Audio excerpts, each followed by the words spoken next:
Tonight on NewsCenter. How you increase the security on campus. Shutters snap for a photography contest. The Vulcans lay the hammer down on the Golden Knights. And the Vulcan Theater premieres a patriotic action flick. NewsCenter starts right now!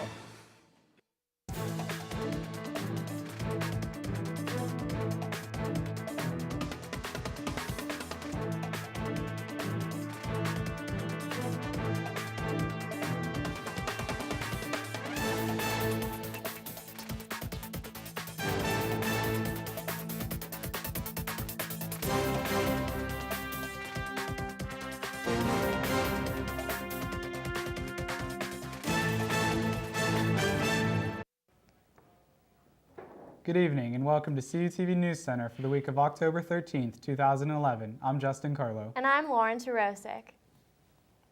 Last week it was announced that Cal U would be hiring 3 new public safety officers and purchasing 2 new cars. CUTV's own Amber Simcoe spoke with the Chief of Police earlier this week and has more on the story. With all the crime that's been happening in the borough lately, President Armenti found it fit to hire 3 new police officers. The administration, through President Armenti, decided that we wanted to make sure all our students, staff, visitors are as safe as possible on the campus. This is going to provide us with extra flexibility to have officers working on the shifts and for any additional events that come to the university.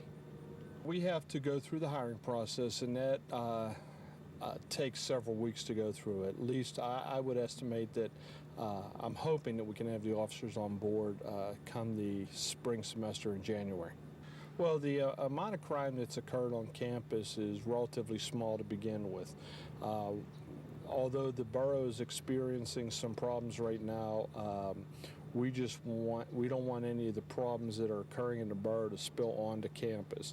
So we want to make sure that everybody here is as safe as possible. You know, just the mere fact that you hire police does not mean that we're going to be able to eradicate crimes. What we're hoping to do is to be a deterrent effect. With the addition of 3 new officers, the university will be purchasing 2 new cop cars.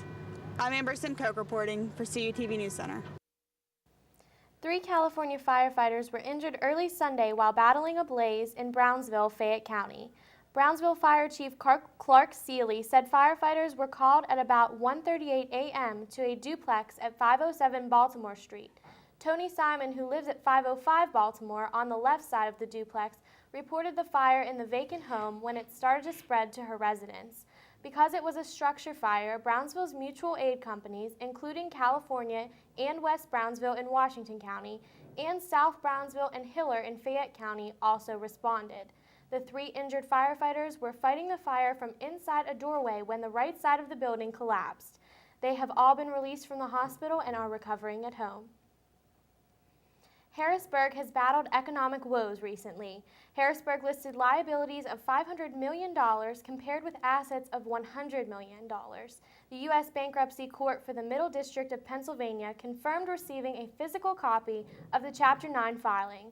The Chapter 9 bankruptcy filing was passed by a narrow 4-3 vote. The resolution said bankruptcy will provide the city with, quote, the necessary protection from its creditors while it develops and negotiates a plan for adjusting its debt. Kirk Petrosky, the acting city clerk of Harrisburg, said, Chapter 9 filings by municipalities are very rare. According to Alan Gover, a partner at White & Case, who has advised municipalities on restructuring options, there have only been 35 such filings since 1981. A police officer was shot and killed on Wednesday night near a fast food restaurant in the Lower Burl area.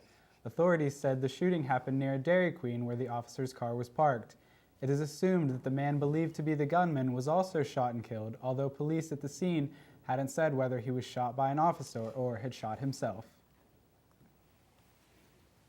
So Lauren, I know right now is the time to talk about weather. It is. But there's a rumor flying around in the studio that Flats is going to be open until 1 p.m. now, serving quesadillas. Serving quesadillas. I heard that right before we came on air. I'm really excited about it. What do you think? Chicken and cheese is my fave. We're going to have to stay up till 1 tonight. Definitely. Hooray. When we return, find out what to expect next week with the weather with student meteorologist Jim Nieder in your weather report. Good evening, Cal U. I'm student meteorologist Jim Nieder. We're going to take a look at these weather headlines before we get into the break. We have clouds lingering currently throughout the region, but through tonight we'll get another batch of some rain. Round 2 kicks in tonight through Friday, and then it looks like the weekend might have some beautiful conditions and a Saturday to Sunday. So there's something to look forward to for the weekend. Just get through these little lingering showers. All this and more on my forecast to come after the break.